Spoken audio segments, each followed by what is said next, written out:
కడప జిల్లా రైతాంగంపై ముంతా తుఫాను తీవ్ర ప్రభావం చూపింది. చేతికొచ్చిన వరి పంట నీట మునిగటంతో అన్నదాతలు ఆందోళన వ్యక్తం చేశారు. ఇక ఎడతెరిపి లేకుండా కురుస్తున్న సన్నపాటి వర్షాలకు జిల్లా జలాశయాలు నిండుకుండలా మారాయి. కడప నగరంలోని బుగ్గవంక డ్యాం, పించా ప్రాజెక్టు సమీపాన ఉన్న వాగులు, వంకలు ఉధృతంగా ప్రవహిస్తున్నాయి. ఎగువ ప్రాంతాల నుంచి వరద పోటెత్తడంతో మైలవరం డ్యాం గేట్లను అధికారులు తెరిచి నీటిని దిగువ ప్రాంతాలకు విడుదల చేస్తున్నారు.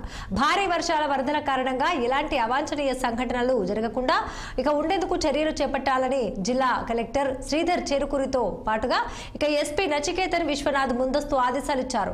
ఇదే అంశానికి సంబంధించి కడప జిల్లా నుండి మా ప్రతినిధి యూసఫ్ మరింత సమాచారం అందిస్తారు.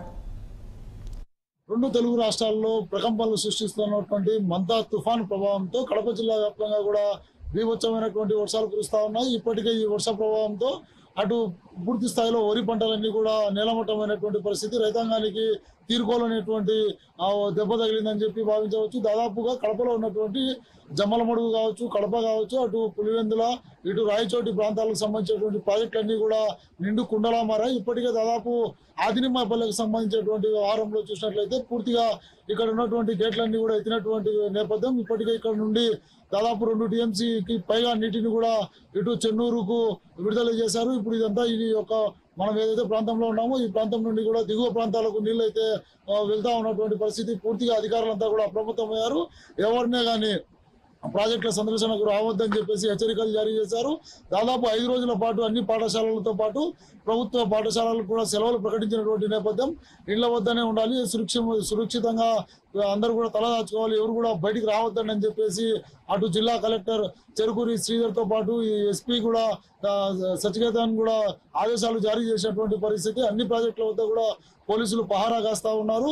దిగువ ప్రాంతాలకు నీళ్లు వెళ్తున్నటువంటి సమయంలో లోతట్టు ప్రాంతాల్లో ఉన్నటువంటి ప్రజలంతా కూడా సురక్షితమైనటువంటి ప్రాంతాలకు తరలి వెళ్ళాలి.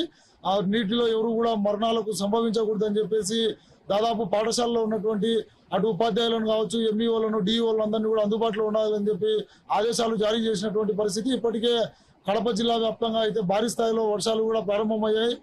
ఆ యొక్క ప్రవాహం అయితే నీటి ప్రవాహం కొనసాగుతా ఉంది. అన్ని ప్రాజెక్టుల వద్ద కూడా మంచి బందోబస్తును అయితే ఏర్పాటు చేశారు. రెవెన్యూ శాఖ అయితే ఆహర్నిశలు కృషి చేస్తా ఉంది. ఎన్డీఆర్ఎఫ్ బృందాలు కూడా కడప జిల్లాకు చేరుకున్నాయి. అవసరమైనటువంటి ప్రాంతాల్లో బోటింగ్ ఏర్పాటు చేశారు. ఎక్కడన్నా విపత్తు కలిగినప్పుడు, సంభవించినప్పుడు ఏ విధంగా ఆదుకోవాలి, ఏ విధంగా ముందుకు కొనసాగాలని చెప్పేసి అటు అధికార యంత్రాంగం అంతా కూడా ఎన్డీఆర్ఎఫ్ బృందాలను రంగంలోకి దింపింది. ఎక్కడే కానీ ఎటువంటి అవాంఛనీయ సంఘటనలు చోటు చేసుకోకుండా ఇప్పటికే అటు జిల్లా ఎస్పీ అయితే ప్రత్యేక బలగాలన్నింటినీ కూడా మోహరించారు. జిల్లా వ్యాప్తంగా ఇవన్నీ కూడా నాకాబందీ నిర్వహిస్తా ఉన్నాయి. లోతట్టు ప్రాంతాల్లో ఉన్నటువంటి ప్రజలంతా కూడా సురక్షితమైనటువంటి ప్రాంతాలకు తరలిస్తా ఉన్నటువంటి పరిస్థితి కడప జిల్లా వ్యాప్తంగా కొనసాగుతా ఉంది. మరోపక్క ఎగువ ప్రాంతాల్లో ఏదైతే వరద కొనసాగుతా ఉందో నీటి ప్రవాహాన్ని ఏ విధంగా తరలించాలన్నటువంటి మానిటరింగ్ అయితే ఎప్పటికప్పుడు సమీక్షలు నిర్వహిస్తా ఉన్నారు. కలెక్టరేట్ లో ప్రత్యేక టోల్ నెంబర్లను కూడా ఏర్పాటు చేశారు. ఎవరైనా ఏదైనా అవసరం ఉందన్నప్పుడు నేరుగా టోల్ కు ఆపదలో ఉన్నప్పుడు ఆ యొక్క టోల్ నెంబర్లను డైల్ చేయాలి. అక్కడికి తక్షణమే ఎన్డీఆర్ఎఫ్ బృందాలు కావచ్చు, అటు పోలీస్ బలగాలు కూడా చేరుకొని వారందరినీ కూడా సంరక్షించేటువంటి ప్రణాళికను అయితే రూపొందించారు. జిల్లా కలెక్టర్, అటు జాయింట్ కలెక్టర్ అయితే పూర్తి స్థాయిలో వీటన్నిటిని కూడా పర్యవేక్షణ కొనసాగిస్తా ఉన్నటువంటి నేపథ్యంగా భావించవచ్చు. కెమెరా పర్సన్ శ్రీనివాస్ తో యూసఫ్, 6 టీవీ న్యూస్, కడప జిల్లా నుండి.